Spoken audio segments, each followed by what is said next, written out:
Good morning students. इस video में हम पादपों में पाई जाने वाली बाह्य रंभीय द्वितीयक वृद्धि या एक्स्ट्रा स्टीलर सेकेंडरी ग्रोथ के बारे में चर्चा करेंगे।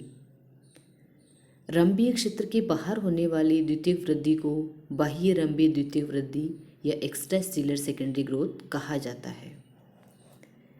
बाह्य रंभीय द्वितीयक वृद्धि कोरक एधा या कोरक कैम्बियम के द्वारा होती है और इसमें कोरक एधा की क्रियाशीलता के परिणाम स्वरूप बाहर की ओर कोरक का निर्माण होता है और अंदर की ओर द्वितीयक वल्कुट का निर्माण होता है।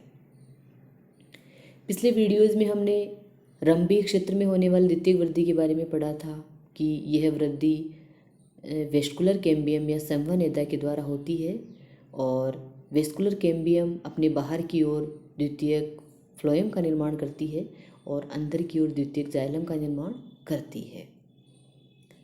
वेस्कुलर कैम्बियम की क्रियाशीलता के परिणाम स्वरूप जैसे जैसे द्वितीयक ऊतकों का निर्माण होता है वैसे वैसे मज्जा, वल्कुट, हाइपोडर्मिस और एपिडर्मिस पर दबाव व तनाव बढ़ता जाता है और इस बढ़ते तनाव के कारण पादप में जो प्रोटेक्टिव लेयर है एपिडर्मिस वो कई स्थानों से टूटने लगती है, जिससे एपिडर्मिस के अंदर की ओर पाए जाने वाले भागों को सुरक्षा प्रदान करने के लिए एक नई प्रोटेक्टिव लेयर बनती है या संरक्षी परत बनती है जिसको परित्वक या पेरिडर्म कहा जाता है।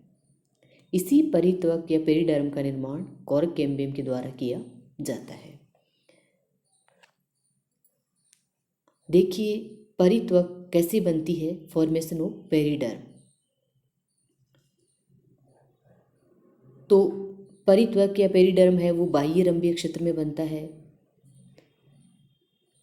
यह प्राय रंभीय क्षेत्र के बाहर पाए जाने वाले ऊतकों जैसे हाइपोडर्मिस या कोर्टेक्स की कोशिकाओं से बनती है।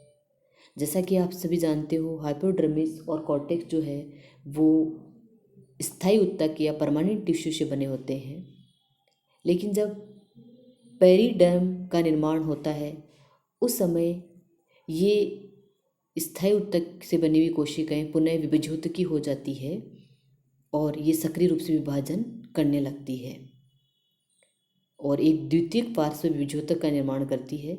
इसी विभज्योतक को कोरक एधा या कोरक कैम्बियम कहा जाता है। कोरक कैम्बियम को प्राय फेलोजन भी कहा जाता है। जैसा कि अभी मैंने आपको बताया कि कोरक कैम्बियम की कोशिकाएं लगातार विभाजन करती रहती है और विभाजन के परिणाम स्वरूप अपने अंदर और बाहर दोनों ओर नई कोशिकाएं उत्पन्न करती है।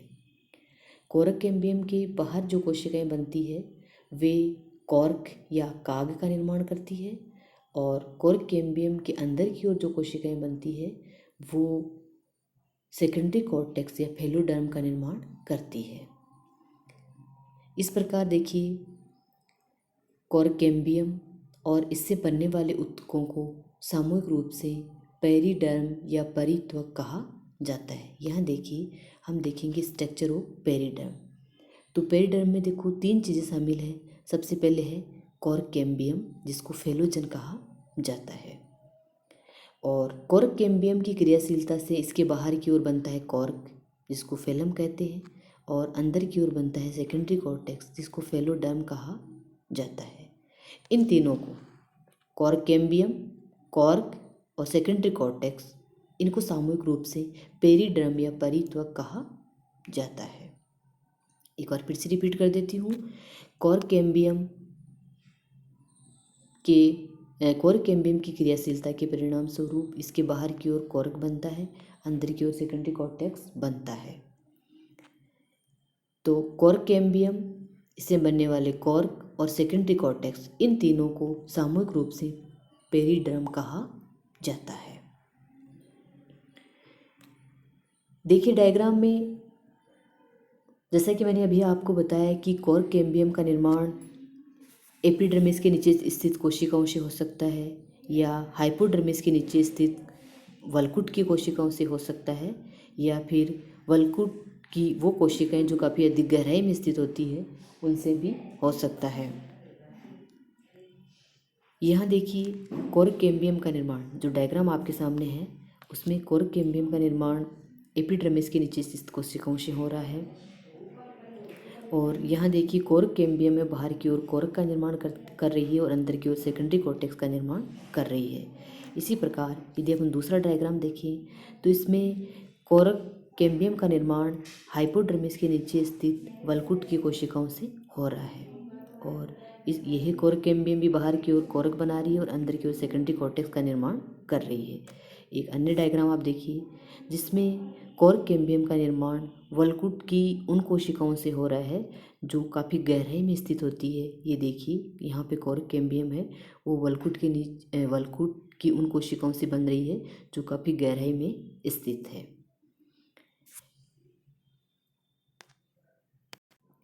अब हम पेरिडर्म में पाए जाने वाले तीनों ऊतकों के बारे में थोड़ा डिटेल से देखेंगे। सबसे पहले है कोरकेदा कोरक कैम्बियम, या जिसको फेलोजन भी कहा जाता है। डायग्राम में आप देख सकते हो कोरक कैम्बियम या फेलोजन। तो फेलोजन या कोरक कैम्बियम है वो एक द्वितीयक पार्श्व विभेदक होता है। यह है जीवित स्थायी मृदुकी ऊतकों प्राय वल्कुट की कोशिकाओं के पुनः विभेदकी हो जाने से बनता है। वेस्कुलर कैम्बियम की तुलना में कोरक कैम्बियम की संरचना सरल होती है। इसमें केवल एक ही प्रकार की कोशिकाएं होती हैं और कोरक कैम्बियम की कोशिकाएं पतली भित्ति युक्त जीवित आयताकार सक्रिय होती है और इन कोशिकाओं के बीच में अंतरा कोशिका अवकाश अनुपस्थित होते हैं। यहाँ आप देख सकते हो कि किस प्रकार आयताकार सेल्स हैं। ये देखिए यहाँ आयताकार सेल्स है और इन सेल्स के मध्य कोई अंतरा कोशिका अवकाश नहीं है। ये कोशिकाएं जीवित होती है और सक्रिय होती है। कोरक कैम्बियम अपने दोनों ओर अर्थात अपने अंदर और बाहर की ओर नई कोशिकाओं का निर्माण करती रहती है। कोरक कैम्बियम की कोशिकाओं में विभाजन कैम्बियम रिंग की कोशिकाओं के समान ही स्पर्श रेखीय तल पर होता है और इसके प्रत्येक विभाजन से 2 डॉटर सेल्स या 2 पुत्री कोशिकाओं का निर्माण होता है।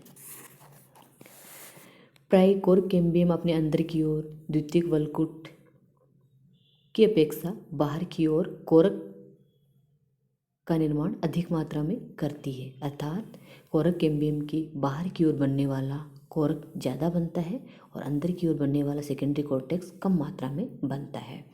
जबकि वेस्कुलर कैम्बियम में हमने देखा था कि वेस्कुलर कैम्बियम की क्रियाशीलता के परिणाम स्वरूप अंदर की ओर जाइलम ज़्यादा मात्रा में बनता है और बाहर की ओर फ्लोएम कम मात्रा में बनता है। लेकिन यहाँ उससे जैसे उल्टा होता है, कोरक कैम्बियम की क्रियाशीलता से बाहर की ओर बनने वाला कोरक अधिक मात्रा में बनता है, उसकी बजाय अंदर की ओर बनने वाला द्वितीयक वल्कुट कम मात्रा में बनता है। दूसरा इसमें है काग, या जिसको कोरक कहते हैं, इसको फेलम भी कहा जाता है।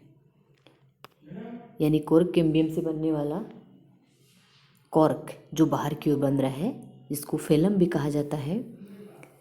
तो इस कोरक की कोशिकाएं सघन और कॉम्पैक्ट रूप से व्यवस्थित रहती है। यहाँ आप इस चीज़ को देख सकते हो, ये कोरक है, उसकी कोशिकाएं कॉम्पैक्ट रूप से अरेंज रहती है और परिपक्व होने पर इनका जीवद्रव्य समाप्त हो जाता है और ये कोशिकाएं मृत हो जाती है।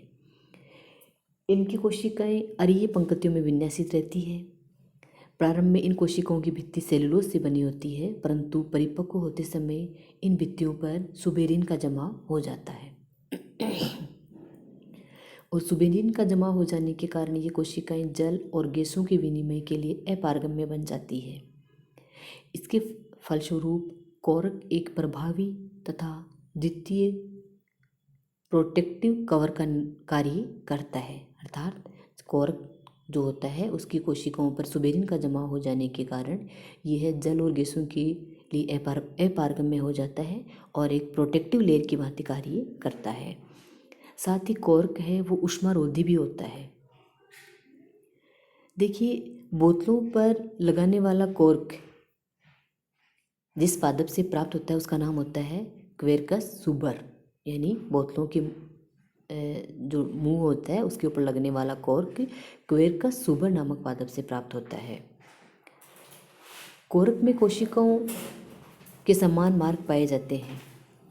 तीसरा इसमें है द्वितीयक वल्कुट, जिसको फेलोडर्म भी कहा जाता है। डायग्राम में देखिए ये वाला पोर्शन है द्वितीयक वल्कुट या फेलोडर्म। तो कोर्क कैम्बियम की कोशिकाएं अंदर की तरफ जो कोशिकाएं बनाती है वो स्थायी होती है, मृदुत्की होती है और ये कोशिकाएं द्वितीयक वल्कुट का कार्य करती है। ये कोशिकाएं जीवित और हरित लवक युक्त होती है और इन कोशिकाओं के मध्य अंतराकोशिक अवकाश भी पाए जा सकते हैं। ये प्राथमिक वल्कुट की कोशिकाओं से जुड़ी हुई रहती है। तो इस प्रकार पेरिडर्म जो है वो 3 प्रकार के ऊतकों से मिलकर बना होता है। इसमें सबसे मेन जो होता है वो होता है कोरक या फेलोजन, और यही कोरक या फेलोजन है इसकी क्रियाशीलता के परिणाम स्वरूप बाहर की ओर कोरक या फेलम बनता है और अंदर की ओर सेकेंडरी कॉर्टेक्स या फेलोडर्म का निर्माण होता है। Thank you.